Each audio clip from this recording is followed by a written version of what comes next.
back up, and I'll have this typed up so we can use it as a slide. How about that? But since 2014 or 2015, let's say, when President Trump came on the scene, and of course he officially ran in mid-June of 2015, we've had 8 national elections. You've had presidential primaries. You've had presidential elections, which also are in those years, you reelect the House. Or the House is elected on a national basis, and a third of the Senate. And then you've had midterm elections, which are national elections for the House. You've had 8. The MAGA movement has won 7 of 8. Yeah. This is the whole reason for Fort Pierce is these people in the CIA and their compadres at MI6 and the Five Eyes program, which is the intelligence services of essentially the Commonwealth, the English-speaking intelligence services of Australia, New Zealand, Canada, England, the United States.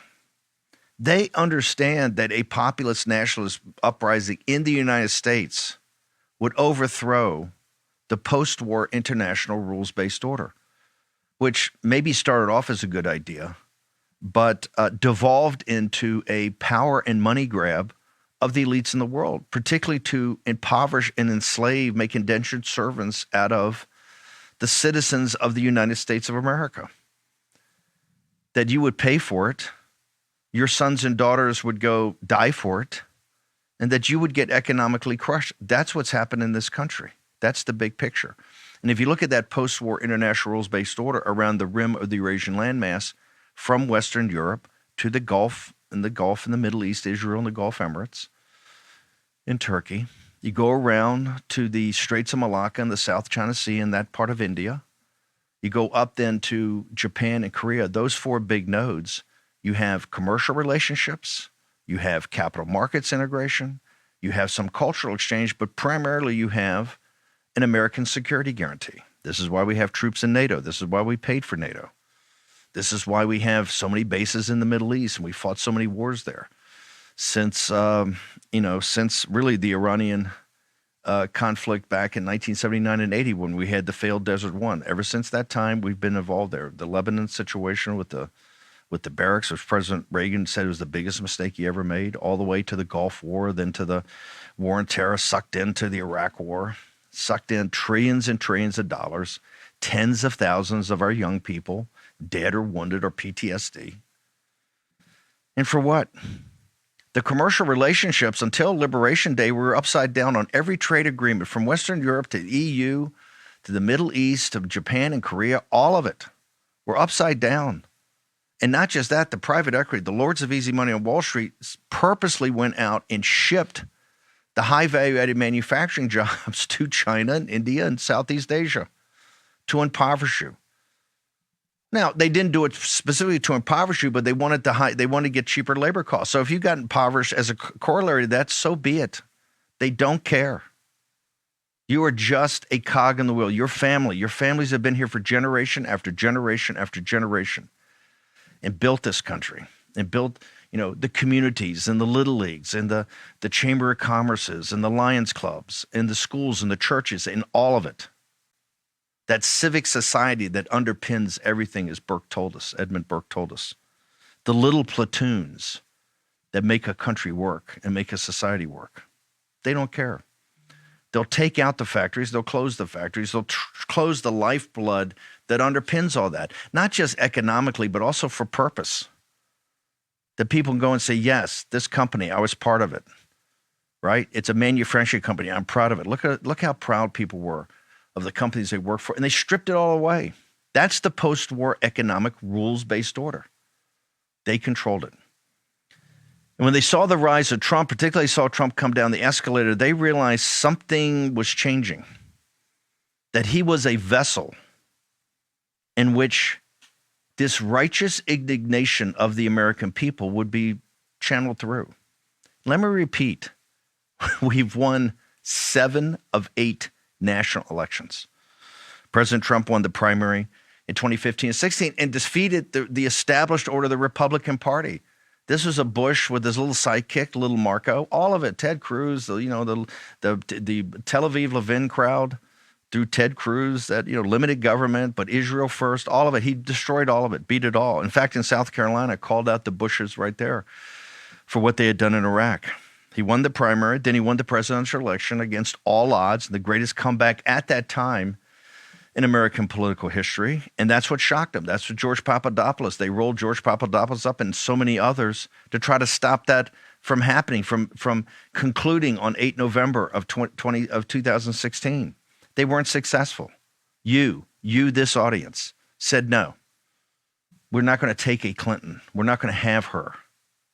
We're going to have Trump. And Trump is pretty unknown, but I like the direction of where he's going. I like the cut of his jib. And then they had all hands on deck to destroy that term and to imprison those people around him.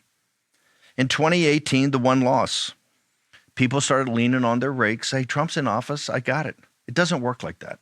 In 2018 should be the greatest example. Nancy Pelosi and those people went out and hustled. They knocked on doors. I said it at the time. They knocked on doors and they said, if you turn out, we'll impeach Trump. And guess what? They did. They turned out. I think they won 30 or 40 seats. That's our one defeat. Then the 2020 primary, President Trump basically ran unopposed. He won that. Then the 2020 election, we won the 2020 election. This is the beating heart of the coup. Understanding they couldn't stop Trump from taking power in 2016. They couldn't even defeat him with all the investigations and everything. So between the pandemic and the deep state, they propped up Biden. And of course, came into lie when the laptop from hell, which they had hid. Remember, they had the laptop from hell from November, December of 2019. And this was barring Chris Wray, Republicans. Because remember, this is a uniparty effort. It's your globalist masters. It's the elite of the United States. We won the 2020 election. They stole it, and then they sent Trump into exile. They exiled him.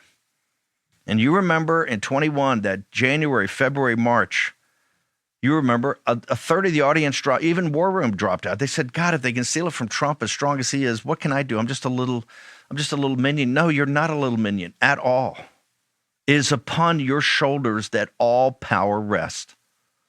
And you put Trump on your shoulders, and he committed to come back, understanding, and this is why it is the bravest, most moral thing ever done in American political history. Read Jack Kennedy's Profiles in Courage. Add it all up and what Trump did to the power of 10, because Trump understood when he committed to come back that they would bankrupt him and they would come after him on all kind of false charges. They would try to imprison him and ultimately try to assassinate him in Butler, Pennsylvania, and down at his golf course in Palm Beach. But they thought they had it in Butler, Pennsylvania. There's nothing they will stop at to destroy this movement. And guess what? We won the midterms in 2022. We thought we'd try to get 20 or 30 seats. We didn't. I think we picked up, 10, netted out 8, but we took control of the House of Representatives. President Trump won the primary in 23, 24, and then the presidency. 8 national elections since 2015 or 2016, 10 years roughly, 8 national elections. This audience in the MAGA movement have won 7. That's why they have to destroy you. They're out to destroy you because of your power, not your latent power, your actual power. Has it been perfect? No. Are there tons of things that happen every day that drive us crazy? Yes. That's just the process of history. But they understand the righteous indignation of the American people and the populist movement. And you see on the streets of Minneapolis what they want to do. They organize 15 to 20 million to come in here, like all these scam H-1B programs and all these scam legal immigration to turn every place into New York City. So they vote in Mandami with phony votes and quote unquote official votes. So you get Mandami, you get Karen Bass, you get the nutcase in Chicago, you get Fry in Minneapolis, and you get Waltz. And you see today when David Hoke and David Hoke and the courageous brother Shirley come out with even more evidence of even a wider scandal in Minneapolis. Because that's the system they've created to keep themselves in power. And this is why it's quite simple right now. It's either us or them. What George Papadopoulos is talking about is a grand jury to go after the key elements of this at the top level. But in the street level, it's in Minneapolis. They do not want mass deportations of illegal aliens. Of course, the criminal class, but they don't want any deportations of this. And that's where the sharp end of the stick meets the resistance. We're either going to blink or we're not. And President Trump and Kristi Noem, at least everything I saw over the weekend, they're not blinking. Going to double down. In fact, isn't that the lesson of history?